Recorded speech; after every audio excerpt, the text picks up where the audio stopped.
सभी उपासक उपासिकाएं एक बार हाथ जोड़िए और बोलिए साधु साधु साधु।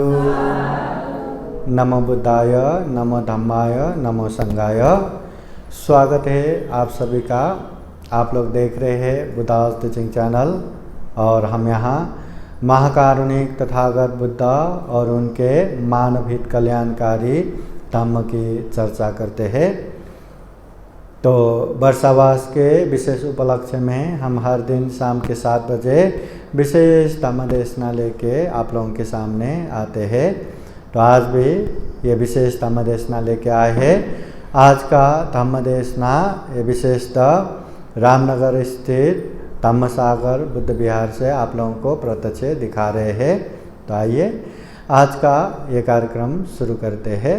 सर्वप्रथम बुद्ध धम्म संघ को वर्णना करेंगे। सब लोग हाथ जोड़िए, जैसा मैं कहता हूँ वैसा ही कहिए। अरहं सम्मा सम्बुद्धो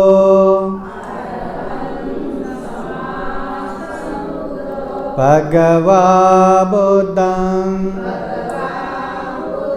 भगवन्तं अभिवादेमि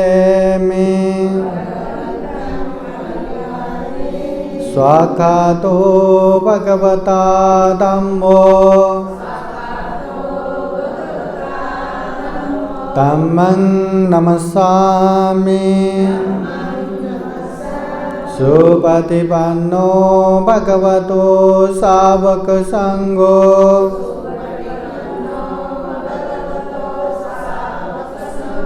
संघं नमामि। शील प्रार्थना कीजिए।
यमहं वदामि तं वदेत।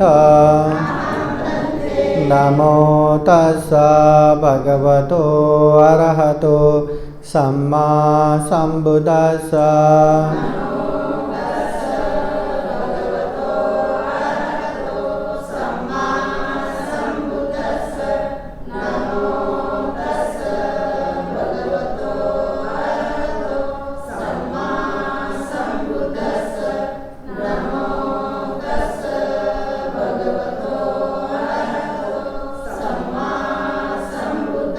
बुद्धं शरणं गच्छामि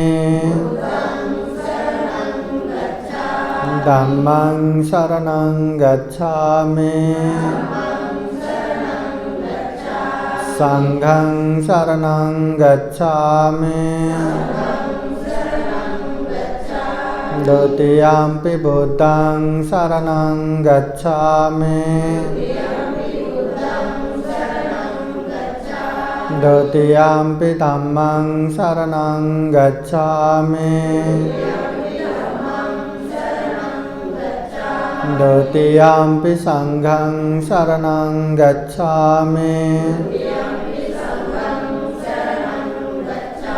ततियम्पि बुद्धं शरणं गच्छामि ततियम्पि धम्मं शरणं गच्छामि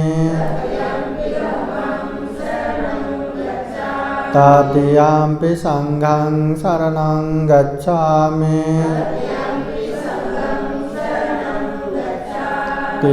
शरणगमनं परिपूर्णं पाणातिपाता वेरमणि सिक्खापदं समादियामि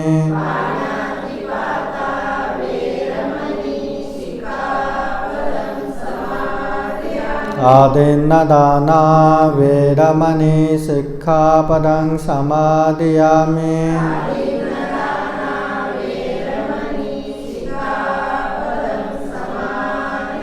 कामेषु मिच्छाचारा वेरमणि सिक्खापदं समादियामि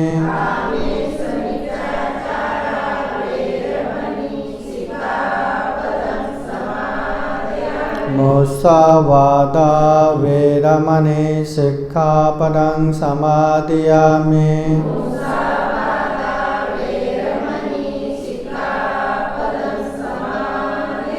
सुरामेरयो मज्जपमादत्ताना वेरमणि सिक्खापदं समादियामि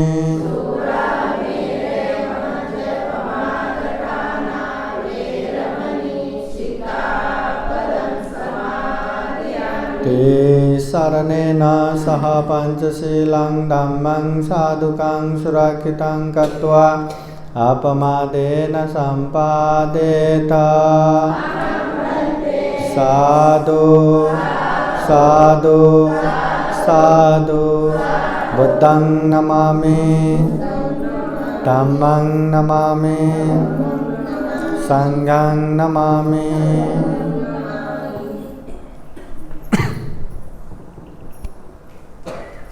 आज का धम्मदेशना कार्यक्रम शुरू करते हैं।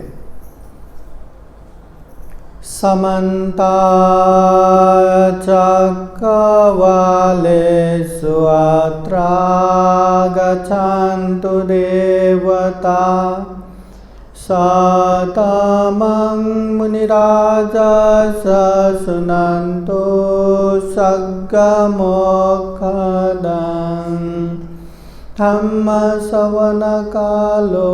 अयं बदन्ता धम्मश्रवणकालो अयं बदन्ता धम्मश्रवणकालो अयं बदन्ता। नमो तस्स भगवतो अरहतो सम्मा सम्बुद्दस्स नमो तस्स भगवतो अरहतो सम्मा सम्बुद्दस्स नमो तस्स भगवतो अरहतो सम्मा सम्बुद्दस्स। अकोचिमं अवधिमं अचिनिमं अहासिमे ये च तां उपनयन्ति वेदं तेषां न सम्मति। अकोचिमं अवधिमं अचिनिमं अहासिमे ये तां न उपनयन्ति वेदं तेषु उपसम्मति।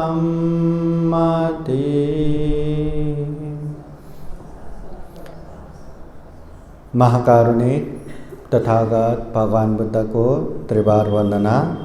महाकारुणिक तथागत बुद्ध द्वारा देशित सुआख्यात धम्म को त्रिबार वंदना। महाकारुणिक तथागत बुद्ध के आर्य श्रावक संघ को त्रिबार वंदना।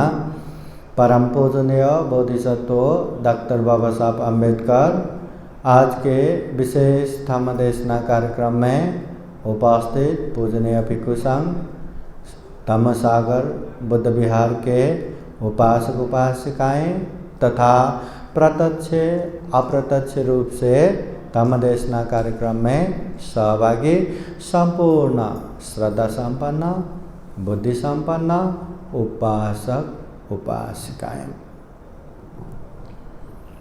महाकारुणिक तथागत बुद्ध ने बहुत सारे लोगों के हित और कल्याण के लिए बहुत सारे उपदेश दिए हैं।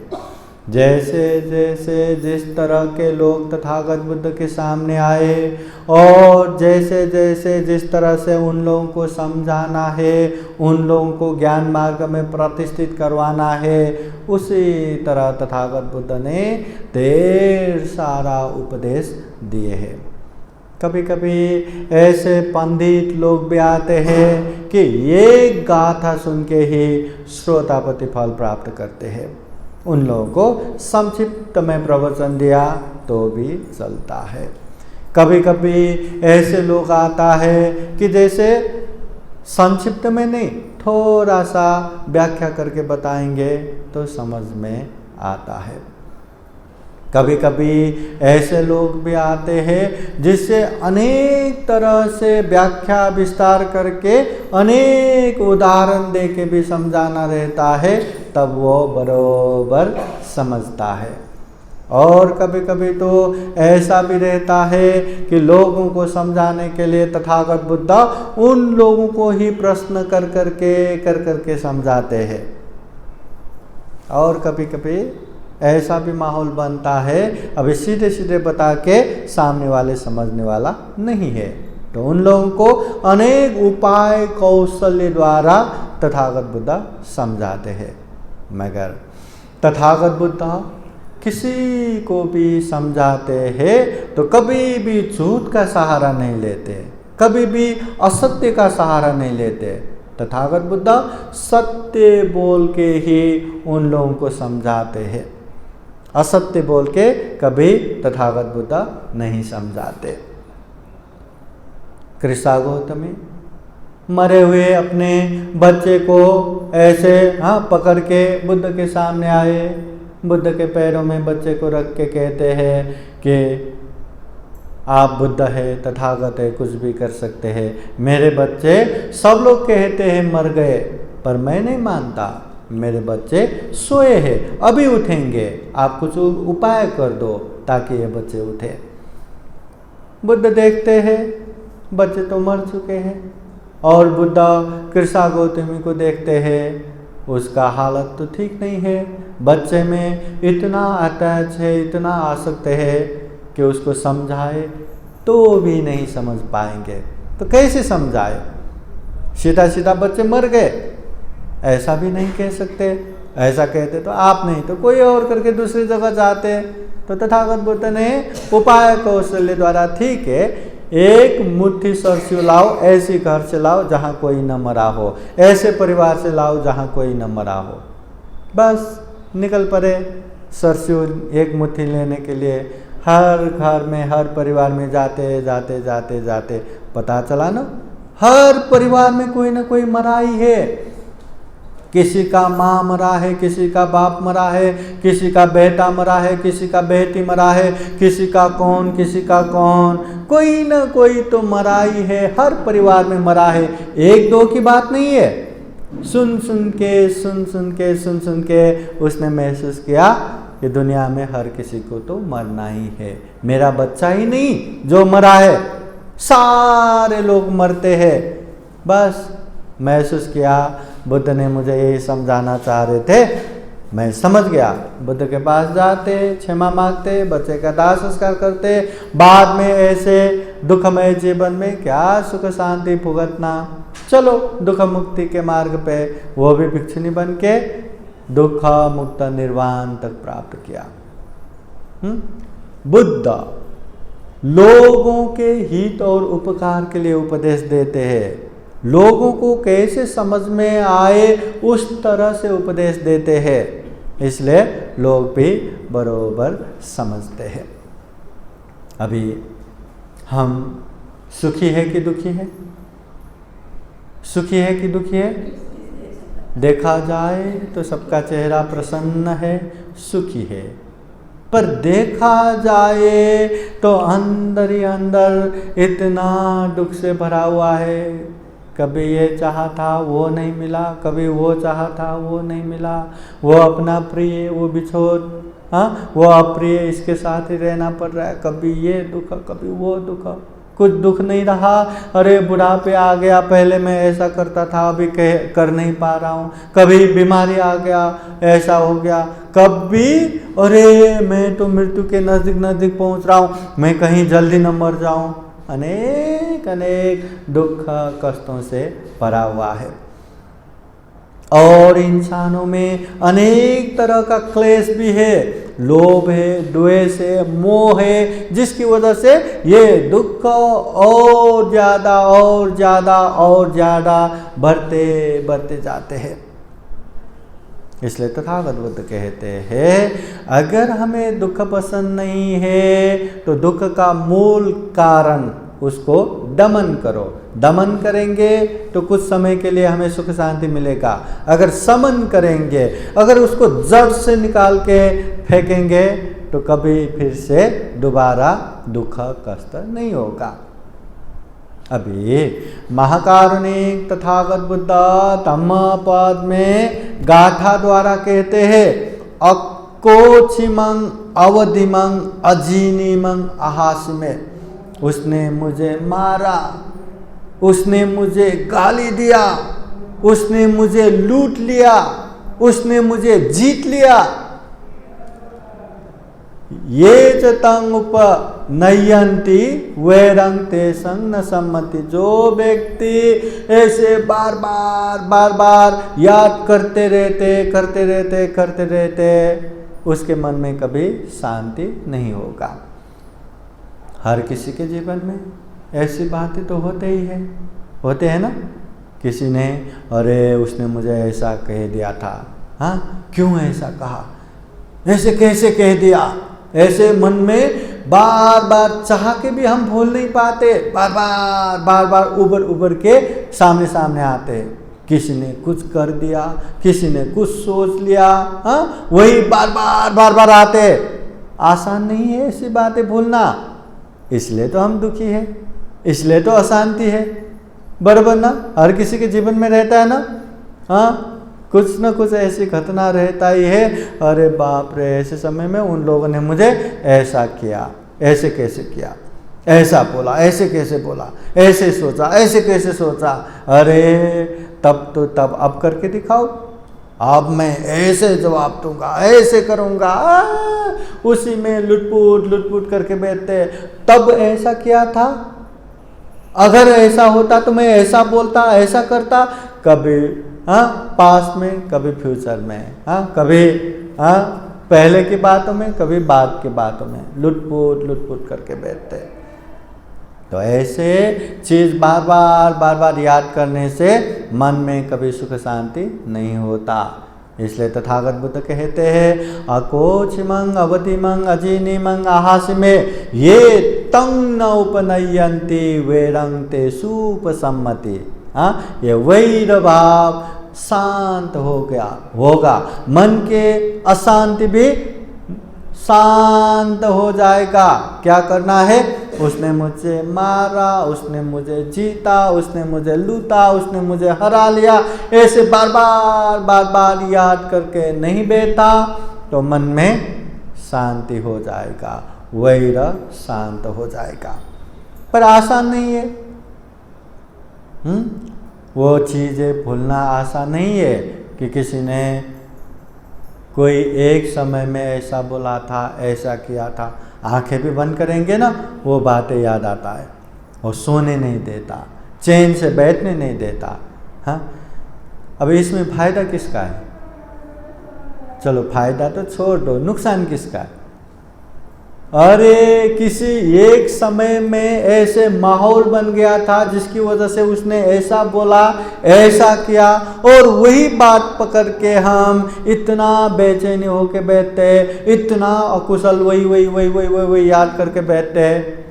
वो बोलने वाला न जाने कितने निश्चिंत होकर बैठा होगा, वो करने वाला कितने आराम से नींद लेता होगा, और हम वही बातें याद कर करके उसने मुझे ऐसा बोला, ऐसा क्यों बोला, उसने मुझे ऐसा किया, ऐसा क्यों किया, हाँ अभी मेरे मौका आए, मेरी बारी आए तो मैं छोड़ूंगा ही नहीं, मैं तो ऐसा करूंगा, मैं तो ऐसा बोलूंगा। अरे वही बात याद कर करके हम इतना अशांत, इतना बेचैनी। नुकसान किसका? वो व्यक्ति का है या अपना है? खुद का ही है ना।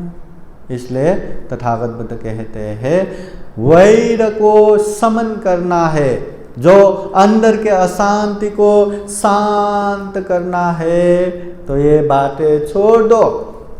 उसने मुझे मारा तो मारा, माफ कर दो दिल से। हाँ, शायद उस समय मेरी गलती हुआ होगा, हाँ, शायद उस समय माहौल ही वैसा बना होगा, या शायद उसी का भी गलती हो, तो दिल से माफ करो, आगे बढ़ो। उसने मुझे मारा, लूटा, जीता, ये किया, वो किया, हाँ? अगर गलती अपना है तो दिल से माफी मांगो, निकल जाओ। अगर गलती सामने वाले का भी हो तो दिल से माफी दो, खत्म करो, आगे बढ़ो। करने के लिए जीवन में बहुत सारी चीजें हैं। इतना दुर्लभ जीवन मिला है, इतना अमूल्य जीवन मिला है, इतना सर्वश्रेष्ठ जीवन मिला है, करने को बहुत सारा है, और हम कुछ न करते हुए उसने मुझे ऐसा बोला, उसने मुझे ऐसा किया, बस उसी में दुखी होके, बेचैनी होके, पीड़, चिंता, तनाव लेके अपना जीवन अकुशल में, पाप में बिताते रहते हैं। इसलिए महाकारुणिक तथागत बुद्ध कहते हैं ये वैर को शांत करो। मन में जो अशांत भाव चिड़चिड़ाता है उसको शांत करो। हर किसी को चिड़चिड़ापन आता है कि नहीं? गुस्सा आता है कि नहीं? क्रोध आता है कि नहीं? हाँ, हर किसी को गुस्सा तो आता ही होगा।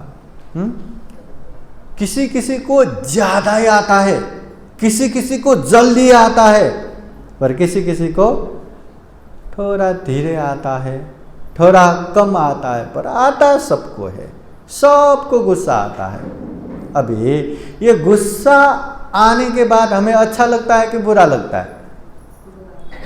ये गुस्सा आने के बाद वह माहौल अच्छा बनता है कि बुरा बनता है? ये गुस्सा आने के बाद वह अच्छा हो जाता है या बुरा हो जाता है? हाँ, ऐसा कभी होता है क्या? अरे मुझे उस समय ऐसे गुस्सा आया था, मैंने ऐसे बोला, सब ठीक हो गया, अच्छा हो गया, ऐसे किया था, सब ठीक हो गया, अच्छा हो गया। गुस्से में किया हुआ काम अच्छा होता है? तथागत बुद्ध कहते हैं अगर मन में मैत्री भाव रहा, करुणा भाव रहा, द्वेष भाव रहा, तो गुस्सा करते भी हो तो भी वो पुण्य है, अच्छा है, कुशल है कहते हैं। हाँ, जैसे वो मिट्टी का बर्तन बनाने वाले नीचे हाथ रख के ऊपर से कितना भी उसको पीटो, हाँ, वो उसका शेप बनते जाएगा, उसका आकार बनते जाएगा, अच्छा ही बनेगा। जैसे माता पिता अपने छोटे छोटे बच्चे को लेके कभी कितना गुस्सा करते हैं, कभी कितना चिल्लाते हैं, कभी मारते भी है, कभी दंड भी देते, कभी क्या करते हैं। वो गलत है क्या? अकुशल है क्या? पाप है क्या? नहीं। क्यों नहीं? क्योंकि माँ के अंदर वो बच्चे के प्रति इतना मैत्री भाव रहता है, इतना करुणा भाव रहता है कि बच्चे ना बिगड़े, बच्चे गलत मार्ग पे न जाए, बस वही उद्देश्य लेके बच्चे को अनेक तरह से संभालते हैं, इसलिए उसको भी पाप नहीं कहते। तथागत बुद्ध भी कभी कभी भिक्षुओं को वह जिसको जरूरत पड़े एकदम कड़ा कड़ा शब्द भी प्रयोग करते हैं। जैसे वो कली भिक्षु, हाँ, केवल बुद्ध को देखने के लिए वो भिक्षु बना था, और जहाँ जहाँ प्रवचन होता था केवल बुद्ध को ही देखते रहते थे। अरे बुद्ध कितना अच्छा है, कितना अच्छा है, आगे से इतना अच्छा है, पीछे से कैसे होगा। पीछे जाके देखते थे, वहाँ से भी अच्छा है, फिर दाएं से, फिर बाएं से, इधर उधर जाके देखते के बैठते थे। अभी धम्म देशना के समय में इतने भीड़ में, भीड़ के बीचों बीच से आगे पीछे दाएं बाएं करते रहेंगे तो धम्म देशना सुनने वाले को तकलीफ होगा ना, डिस्टर्ब होगा ना, बाधा होगा। हाँ, तो बार बार ऐसा होने से तथागत बुद्ध ने जान लिया कि उपासक उपासिकाओं को बाधा हो रहा है, उपासक उपासिकाओं के मन में मैत्री नहीं जाग रहा है। तो वकली भिक्षु को बुला के इतना कड़ा शब्द बोल दिया, अरे मूर्ख वकली, तो ये मेरा शरीर क्या देख रहे हो? तुम्हारा शरीर भी मल मूत्र से भरा हुआ है, मेरा शरीर भी मल मूत्र से भरा हुआ है। ज्ञान को देखे बिना केवल शरीर देखने वाले, जाओ मेरे सामने मत बैठो, ऐसा बोला। ये तथागत बुद्ध का ओवाद उपदेश है। ऐसा बोलने के बाद बेचारे वकली को इतना मतलब मन को दर्द हुआ, अरे मैं बुद्ध को देखने के लिए भिक्षु बना था, अगर बुद्ध ही मुझे देखना नहीं चाहते, बुद्ध ही मुझे ऐसा कहते हैं तो मैं तो यहाँ नहीं रहूँगा, मैं बुद्ध के पास नहीं रहूँगा। अगर बुद्ध के पास नहीं रहूँगा तो मैं भिक्षु बन के क्या करूँ? तो छोड़ के जाऊँगा। अगर छोड़ के जाऊँगा और बुद्ध को देख नहीं पाऊँगा तो मैं जी के क्या करूँ? मर जाऊँगा। वो मरने के लिए तैयार हो गया। ऐसे समय में बुद्ध आके उनको समझाते हैं, यो धम्मं पश्यति सोमं पश्यति, जो धम्म को देखेगा वो बुद्ध को देखे समान है। तुमने धम्म को तो देखा ही नहीं तो बुद्ध कैसे दिखेगा? ये शरीर देख के बुद्ध को थोड़ी ना देख पाओगे। ऐसे अच्छे से समझाया तो वो कली समझ गए, अरे बुद्ध मुझे नापसंद तो नहीं करते, अगर नापसंद करते तो यहाँ क्यों आते। ठीक है, अभी मैं धम्म को देखूंगा, बुद्ध तो देखना ही है तो धम्म को देखूंगा करके अच्छे से धम्म को देखा, धम्म आचरण किया, करते करते वो भी दुख मुक्त हो गया, है ना। इसलिए ये धम्म, बुद्ध को अच्छे से देखना, बुद्ध को अच्छे से पहचानना, अगर ऐसा करना है तो हमें धम्म आचरण ही करना पड़ेगा। जब तक बुद्ध के धम्म को हम व्यवहार से पालन नहीं करेंगे तब तक बुद्ध कैसा होगा, बुद्ध में कौन सा ज्ञान होगा, कैसा रहेगा, ये हम नहीं जान पाएंगे, समझ भी नहीं पाएंगे। केवल मूर्ति देखने से बुद्ध पहचानेंगे, ऐसा होता नहीं है, बराबर ना।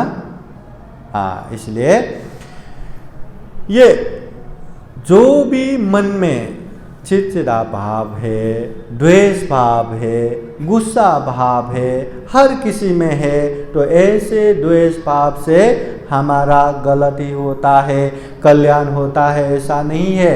हम बुद्ध जैसा मैत्री करुणा पूर्वक दूसरों के कल्याण के लिए गुस्सा करूं, ऐसा होता नहीं। माता पिता अपने बच्चे के लिए गुस्सा करते हैं, दंड देते हैं, उसी तरह लोगों को अच्छा बनाने के लिए करूँगा, ये होता नहीं। कोई मैं लोगों के अच्छे के लिए मैं गुस्सा कर रहा हूँ करके बोलते हैं ना, अरे गुस्सा आना ही अपने आप में अकुशल है, अकुशल ला के क्या कुशल करोगे, है ना। इसलिए तथागत बुद्ध कहते हैं ऐसे ये द्वेष भाव, ऐसे गुस्सा भाव मत करो। अभी नहीं करना तो सबको पता है ना, पता नहीं क्या गुस्सा नहीं करना करके, क्रोध नहीं जगाना करके, पता है कि नहीं, है कि नहीं। गुस्सा करना चाहिए कि नहीं करना चाहिए, करना चाहिए, नहीं करना चाहिए। गुस्सा करेंगे तो खराबी हो जाता है, गुस्सा करेंगे तो अकुशल ही हो जाता है, गुस्सा करेंगे तो पाप ही हो जाता है। तो गुस्सा नहीं करना सबको पता है, फिर भी गुस्सा तो आ ही जाता है, आ ही जाता है। तो तथागत बुद्ध कहते हैं वैर से वैर भाव कदापि शांत नहीं होगा। कोई गुस्सा करता है तो हम भी गुस्सा करेंगे तो वो गुस्सा कभी खत्म नहीं होगा। कोई गुस्सा करता है तो मैत्री भाव रखो तब गुस्सा खत्म होगा। इसका मतलब अगर हमें ये द्वेष क्रोध को शांत करना है तो हमें मैत्री भाव करना है। गुस्सा क्यों आता है? जब अपनी मनचाही बातें नहीं हुआ गुस्सा आया। अपने बच्चों ने, अपने परिवार ने, अपने मित्रों ने जैसा हम चाहते हैं वैसा नहीं किया, वैसा नहीं हुआ तो गुस्सा आ गया, है ना। तो ऐसे मनचाही बात ना होने से जो हम द्वेष करते हैं, जो हम गुस्सा करते हैं, तो हमें मैत्री भाव करना चाहिए। मैत्री भाव का मतलब ही क्या है? दुनिया में जितने भी लोग हैं सबका मंगल हो, सबका कल्याण हो, सबका सुखी हो। जिस तरह से हम अपने इकलौते बच्चे को कितना संभालते हैं, कितना अच्छे से सीने से लगा के उसके हर दुख पीड़ दूर हो, उस तरह से हम करते हैं। ऐसे इकलौते बेटे के प्रति, इकलौते बच्चे के प्रति जितना हम उसको अच्छे से संभालते हैं, वैसे ही सारे प्राणी भी मेरे बच्चे जैसा सुखी हो, कल्याण हो, मंगल हो। जिस तरह एक आंख वाले व्यक्ति, उसका एक ही आंख बचा है तो वो आंखें को कितना बचाता है, कितना उसको संभालता है, वैसे ही सारे प्राणियों को अपना समझ के, अपने बच्चे जैसा समझ के सबका कल्याण हो, सबका मंगल हो, सबका सुखी हो, ऐसे कामना करना, ये मैत्री भावना। जितना जितना हम मैत्री भावना करेंगे उतना उतना ये द्वेष, ये क्रोध, ये चिड़चिड़ापन भी कम कम कम कम कम कम होता जाएगा। जैसे जैसे उजाला आएगा अंधेरा अपने आप दूर दूर दूर दूर दूर दूर होता जाएगा। जैसे जैसे हम मैत्री भावना करेंगे वैसे वैसे ये द्वेष भावना, ये गुस्सा, क्रोध भी कम कम कम कम होता जाएगा। इसलिए तथागत बुद्ध कहते हैं हमेशा सुबह शाम कम से कम 2-4 मिनट ही क्यों ना हो, सबका मंगल हो, सबका कल्याण हो, सबका स्वस्थ मुक्ति हो करके ये मैत्री भावना करना चाहिए, ये तथागत बुद्ध कहते हैं। और भिक्षुओं को भी कहते हैं, भिक्षुओं अगर एक समय भी अच्छे से मैत्री भावना करते हैं तो वो भिक्षु जीवन गलत नहीं गया, भिक्षुचर्या गलत नहीं गया, ऐसा समझना चाहिए करके उपदेश देते हैं। ये मैत्री भावना करना बहुत जरूरी है। जितना ज़्यादा मैत्री भावना रहा ना उतना ये गुस्सा तो आता ही नहीं, ये क्रोध तो होता ही नहीं। तथागत बुद्ध के समय में उत्तरा उपासिका, वो पहले से बिहार में जाना, भिक्षु संघ की सेवा करना सब करती थी, बहुत अच्छा लगता था।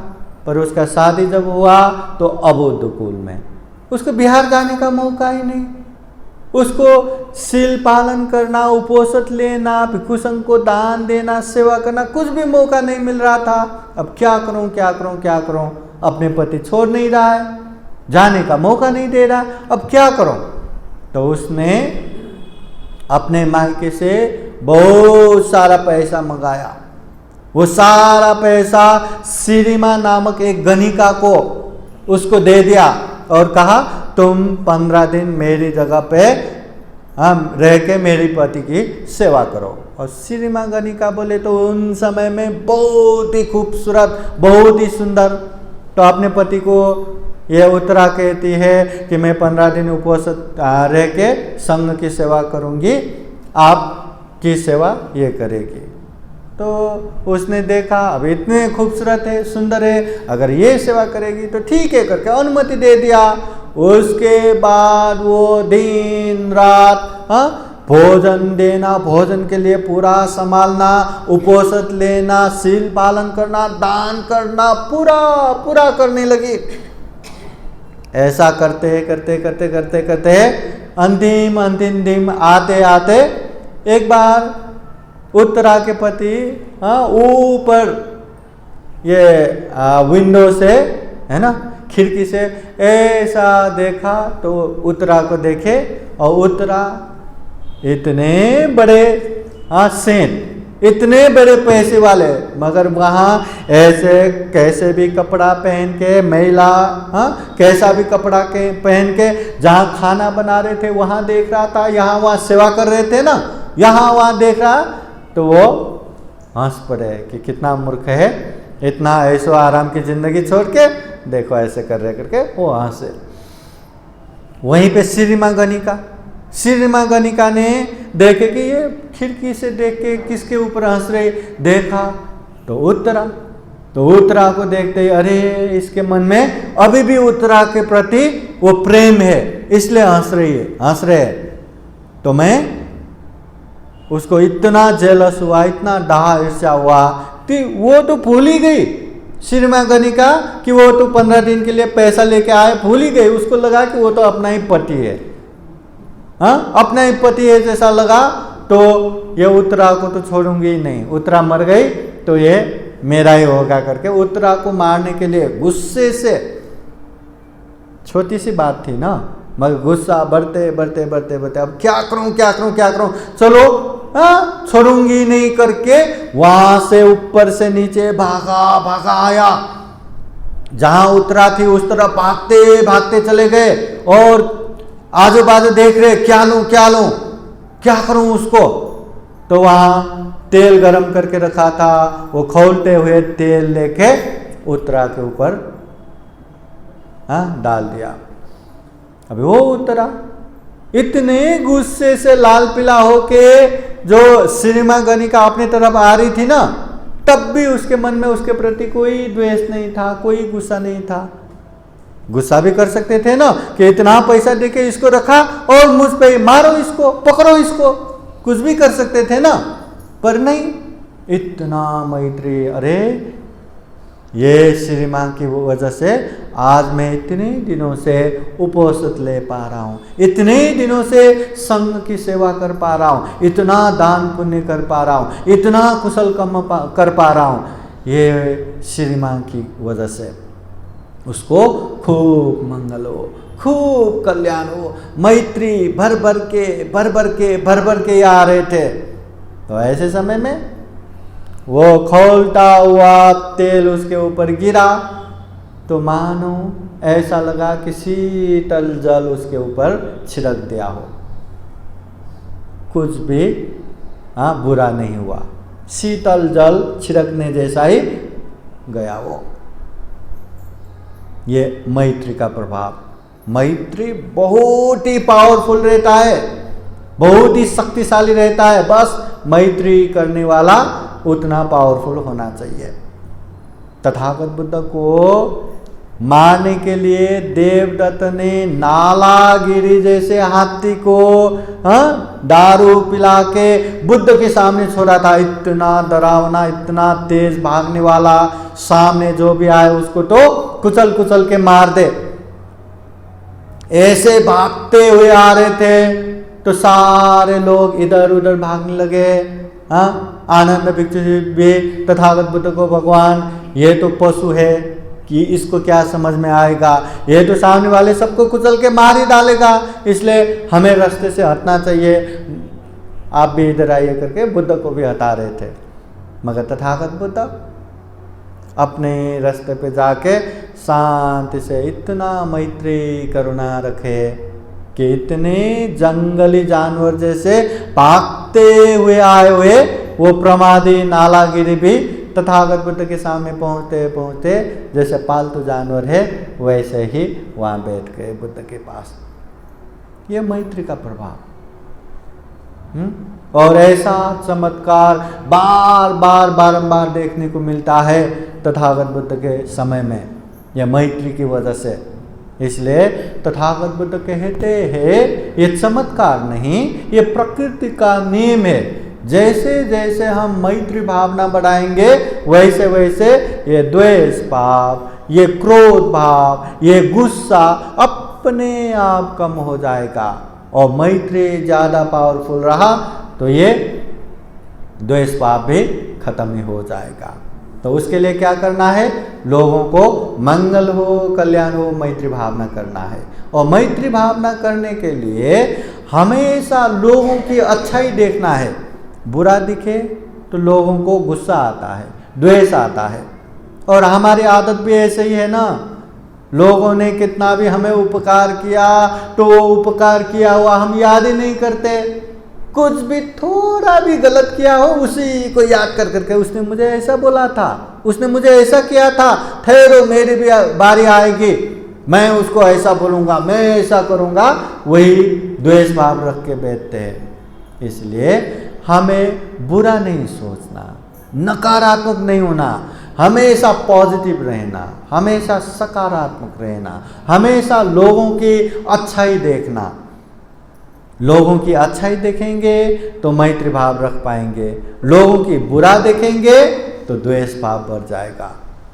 इसलिए तथागत बुद्ध ये मैत्री भावना रखने के लिए एक सामान्य एकदम सिंपल सा फॉर्मूला, सिंपल सा एक तरीका क्या बताते हैं?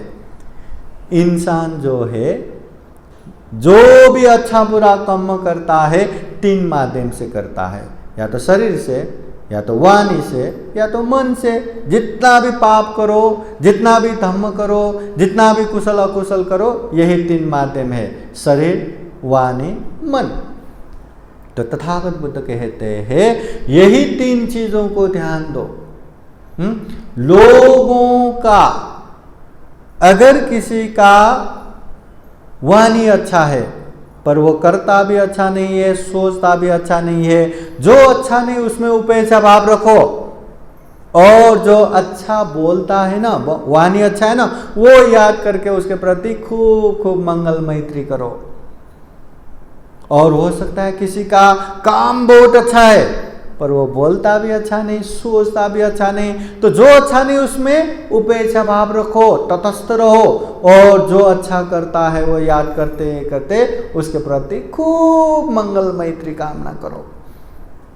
और किसी किसी का सोचता बहुत अच्छा है पर वाणी से भी गलत बोलता है, शरीर से भी गलत करता है, तो ऐसे समय में वो अच्छा सोचता है। ये याद करके जो बुरा है उसमें उपेक्षा भाव रखना और खूब खूब मैत्री करना कि उसका कल्याण हो, मंगल हो। अब ये तो उसका कोई ना कोई कुछ ना कुछ अच्छा है तब की बात है। कभी कभी तो ऐसा भी रहता है कि इंसान का न बातें अच्छा करता है, न काम अच्छा करता है, न अच्छा सोचता है। तो ऐसे समय में क्या करेंगे? तो तथागत बुद्ध कहते हैं ऐसे समय में भी बेचारा वो अज्ञानी है, बेचारा वो मूर्ख है, उसको खुद को पता नहीं वो क्या कर रहे। अपना दुश्मन खुद बन के, मतलब इतना अकुशल कर रहे, इतना पाप कर रहे, जिसका दुख उसको खुद ही भुगतना है। बेचारा अज्ञानी है, इसका भी कल्याण हो, मंगल हो करके ऐसे लोगों के प्रति भी दया करुणा रखते हुए मैत्री भाव करना है। सुखी हो, मंगल हो, ऐसा कल्याण का कामना करना है। जिसका अच्छा है अच्छा याद करना, जिसका कुछ भी अच्छा नहीं हो उसको भी बेचारा मूर्ख है, अज्ञानी है, वो नहीं जानते कि वो क्या पाप कर रहे हैं, कितना दुख का कारण बन रहे, चलो उसका भी कल्याण हो, मंगल हो करके मैत्री भावना करना है। हर तरह से अच्छा देखना।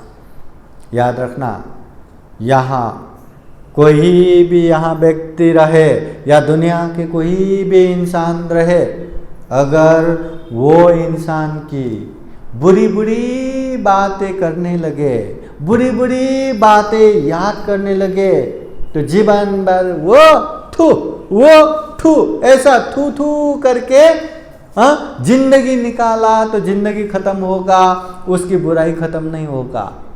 मगर वही इंसान की अच्छी बातें याद करेंगे तो जिंदगी भर, अरे वो वाह वाह वाह वाह वो तो बहुत अच्छा है, अरे वो वाह वाह वाह वाह वो तो बहुत गुण परिपूर्ण है, ऐसा वाह वाह वाह वाह करके बैठेंगे तो भी उसकी अच्छाई खत्म नहीं होगा। तो हमें उसकी गलत बातें याद करके द्वेष भाव, गुस्सा भाव, क्रोध भाव जगाना है, या उसकी अच्छाई याद करके मैत्री भाव, करुणा भाव जगाना है? क्या करना है? क्या करना चाहिए? अच्छा याद करके मैत्री भाव जगाना है। अगर ऐसा नहीं किया तो क्या होगा? हमें ऐसा चिड़चिड़ा होके, गुस्सा करके, वो ऐसा है, वो वैसा है, जैसे ही मुंह खोलेंगे तो निंदा चर्चाई करेंगे, जैसा ही उसकी सोचेंगे उसके प्रति गलत गलत धारणाएं आएंगे, तो मन से भी अकुशल, तन से भी अकुशल, वाणी से भी अकुशल, पापी पाप, पापी पाप, पापी पाप। उसका क्या जा रहा है? अपना ही हानि हो रहा है ना। हाँ, अगर उसका अच्छा ही सोचते रहेंगे तो अरे वाह वाह बहुत अच्छा है, मंगल हो, कल्याण हो। वो मैत्री भाव रखते ही न शरीर से पाप होगा, न वाणी से पाप होगा, न मन से पाप होगा, बस कुशल ही कुशल, पुण्य ही पुण्य होता जाएगा। फायदा किसका है? फायदा किसका है? अपना ही है ना, अपना ही है। इसलिए महाकारुणिक तथागत बुद्ध कहते हैं, ये द्वेष, गुस्सा, क्रोध हमेशा हमारा हानि नुकसानी करता है। जहाँ जहाँ द्वेष उत्पन्न होता है, जहाँ जहाँ गुस्सा क्रोध उत्पन्न होता है, वो व्यक्ति के लिए ऐसा कोई भी पाप नहीं रहेगा जो वो नहीं कर सकता, कुछ भी कर सकता है। इसलिए ऐसे अकुशल पाप से दूर होने के लिए ये द्वेष क्रोध को दमन करना है, समन करना है, और उसके लिए एक में वो रास्ता है, मार्ग है, वो है मैत्री भावना। तो मैत्री भावना करना चाहिए। जितना जितना हम मैत्री भावना करेंगे उतना उतना ये द्वेष, ये क्रोध शांत होता होता होता जाएगा। और मैत्री ज़्यादा पावरफुल हुआ तो समय ऐसा भी आएगा कि उसके मन में बिल्कुल द्वेष भाव नहीं रहेगा। वो गुस्सा करता है तो गुस्सा करेगा, उसका संस्कार है, मगर वो गुस्से में बिल्कुल भी पाप नहीं होगा, अकुशल नहीं होगा। इसलिए ये हर तरह से हमें पॉजिटिव सोचते जाना है, सकारात्मक होना है, लोगों का अच्छा देखना जरूरी है।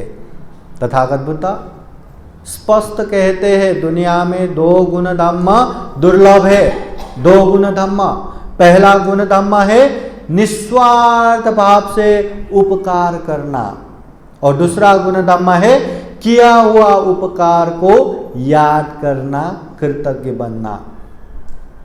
ये दो गुण धम्म दुर्लभ है।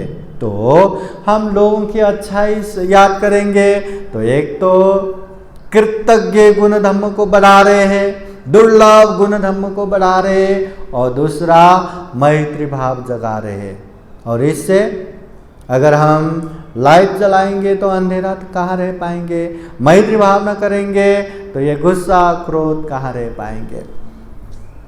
आज हम घर घर में देखेंगे तो हर कोई परेशान है ये गुस्से की वजह से, हर कोई दुखी है ये गुस्से की वजह से। इतना माहौल खराब होके बैठा है। बहुत सारे लोग फ़ोन पे पूछते हैं, बनते जी ये गुस्से की वजह से बहुत ही तकलीफ हो रहा है, क्या करूं। बहुत सारे लोग चुपके से आके मिलने आते हैं, बनते जी किसी को मत बताना, मैं तो ऐसे ऐसे गुस्सा करता हूँ, मैं बहुत परेशान हो रहा हूँ, क्या करूँ। और कहीं कहीं घर में वो प्रवचन को या कार्यक्रम को गया तो माँ बाप डायरेक्ट, ये मेरा बेटा बहुत ही गुस्सा करता है, ये मेरी बेटी बहुत ही गुस्सा करता है, कुछ समझाओ। हर कोई परेशान है। तो पहला काम, गुस्सा अपने आप में अकुशल है, पाप है, तो गुस्सा नहीं करना चाहिए। बार बार ये नहीं करना चाहिए, नहीं करना चाहिए, नहीं करना चाहिए, ये स्पष्ट होना। दूसरी बात, जो दुनिया में गुस्सा करते हैं, द्वेष भाव रखते हैं, किसी एक का भी कल्याण नहीं हुआ। हर किसी का बड़ा वहाँ इश्यू हुआ है, दुर्घटना हुआ है, समस्या हुआ है, पाप हुआ है, अकुशल हुआ है। तो हम गुस्सा करेंगे तो हमारा भी वही हालत होगा। और जो व्यक्ति ऐसे गुस्से से अलग हुआ, जो व्यक्ति ऐसे द्वेष भाव से दूर रहा, उनके जीवन में इतना सुख आया, इतना शांति आया, बहुत ही कल्याण हो गया। और होता ही है। तथागत बुद्ध कहते हैं जैसे वेग से भागते हुए घोड़े को एक सारथी जहां चाहिए, जिधर चाहिए वहीं रोक देता है, वैसे ही हमें भी जैसे ही गुस्सा आए, अरे गुस्सा आ गया, वहीं के वहीं रोकना चाहिए। उसी को सही मायने में समझदार, बुद्धिमान और धार्मिक व्यक्ति कहते हैं। इसलिए ये द्वेष, गुस्सा हमें शांत करना जरूरी है। और एक चीज ये भी है ना, हम जो चीज बार बार अभ्यास करते हैं उसी में तो हम परफेक्ट बनेंगे ना, उसी में हम अच्छा बनेंगे ना। आप बिहार आते रहेंगे, धम्म देशना सुनते रहेंगे तो ये आदत अच्छा बनता जाएगा। आप यहाँ आके परित्राण करेंगे, आप अच्छे से परित्राण कर पाएंगे, बुद्ध वंदना करेंगे, अच्छे से बुद्ध वंदना करेंगे, हैं? जो अभ्यास करेंगे उसमें सफल होगा। अभी आप छोटी छोटी बातों को लेके एकदम चिड़चिड़ा होना, एकदम गुस्सा करना, एकदम द्वेष करना, ऐसा ही करते रहेंगे तो आप उसी में बढ़ चढ़ के सफल हो जाओगे ना, है कि नहीं? तो ये हमारे लिए अच्छा है कि बुरा है? अच्छा कहाँ है, बुराई तो है। इसलिए इसको बार बार अभ्यास नहीं करना, इससे दूर ही रहना। दूर रहने से बहुत कल्याण होगा, दूर नहीं रहा तो बहुत ही हानि नुकसानी होगा। सामने आग पड़ा है, और अरे कितना अच्छा लाल पीला है, अच्छा है करके हम उसमें कूदी मारेंगे तो हमें तो जला के राख ही कर देगा। तथागत बुद्ध कहते हैं वो आग हमें क्या जलाएगा, क्या जलाएगा वो आग, जितना ये द्वेष अग्नि हमें जलाता है, छेन भर भी चैन से बैठने नहीं देता। आप लोगों के जीवन में कुछ न कुछ तो हुआ रहेगा ना, अरे उसने मुझे ऐसा बोला था, उसने मुझे ऐसा किया था, उसने मुझे ऐसा सोचा था, ऐसे ऐसे परिस्थिति में मेरा इतना बेइज्जत किया था। वो एक बात न जाने कितने कितने साल बीत चुका होता है, फिर भी वो बात को याद करके अभी भी हम बेचैन होते हैं, अभी भी हम बहुत ही बेचैन होके एकदम अशांत हो जाते हैं। तो इससे हमारा कल्याण होने वाला नहीं है। इसलिए तथागत बुद्ध कहते हैं ये द्वेष मुक्त जीवन जीना चाहिए, मैत्री भावना करते करते जीना चाहिए, हर चीज़ में सकारात्मक देखना चाहिए, लोगों की अच्छाई देखना चाहिए, बुराइयों को उसके ऊपर ही छोड़ना चाहिए, क्योंकि हर कोई अपने अपने मालक खुद ही है। अत्ताई अतनो ना, तो हर किसी का मालक अपना खुद ही है। कोई अच्छा करता है तो उसको ही अच्छा मिलेगा, हमें थोड़ी ना मिलेगा। कोई बुरा करता है तो बुराई भी उसको ही मिलेगा, हमें थोड़ी ना मिलेगा। इसलिए अच्छा ही याद करके मैत्री भावना करो, और बुराई वो लोग करते भी है तो हो सके तो समझाओ, नहीं तो क्या अपना कर्म का भागीदार खुद ही है। तो वो चीज़ को तटस्थ भाव रह के मैत्री भावना जगाते रहो, बहुत ही सुकून की जिंदगी जी पाएंगे, बहुत ही शांति से जी पाएंगे। और हमें चाहिए भी यही सुख शांति। तो हम यही कामना करते हैं, हम भी जीवन में खूब मैत्री भावना कर सके, द्वेष को पहचान के इसको दमन कर सके, समन कर सके, और जीवन में खूब सारा पुण्य धर्म करते हुए ये दुर्लभ या अमूल्य, ये सर्वश्रेष्ठ जीवन को सफल बना सके, सार्थक बना सके, अंत में जन्म जरा व्याधि मरण से मुक्त निर्वाण तक प्राप्त कर सके, ऐसी कामना करते हुए ये धम्म देशना यही समापन करते हैं। सबका मंगल हो, सबका कल्याण हो, भवतु सब मंगलम। धम्म देशना के अंत में पूजनीय भिक्षु संघ आप लोगों को बुद्धवाणी पाली गाथा द्वारा आशीर्वाद देते हैं।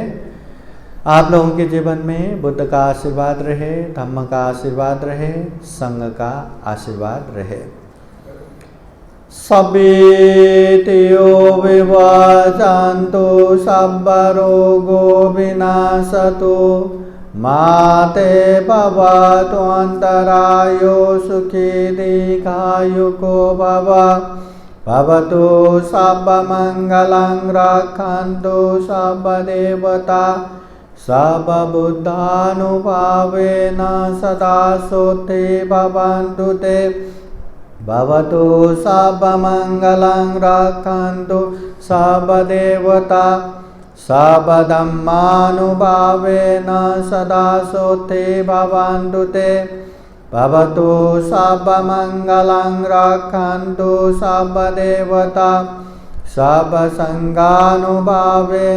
सदा सोते भवन्तु ते एचितं पाचितं तुह्यं क्षिपमेव समेजतु सर्वे पुरन्तु चेतसङ्कल्पा छन्दोपन्नरसो यथा आयु आरोग्य सम्पत्ति सर्गसम्पत्तिमेव च अतो निब्बान सम्पत्ति इमिनाते समेजतु साधु साधु साधु बुद्धं नमामि धम्मं नमामि संघं नमामि अहं वन्दामि सर्वदा।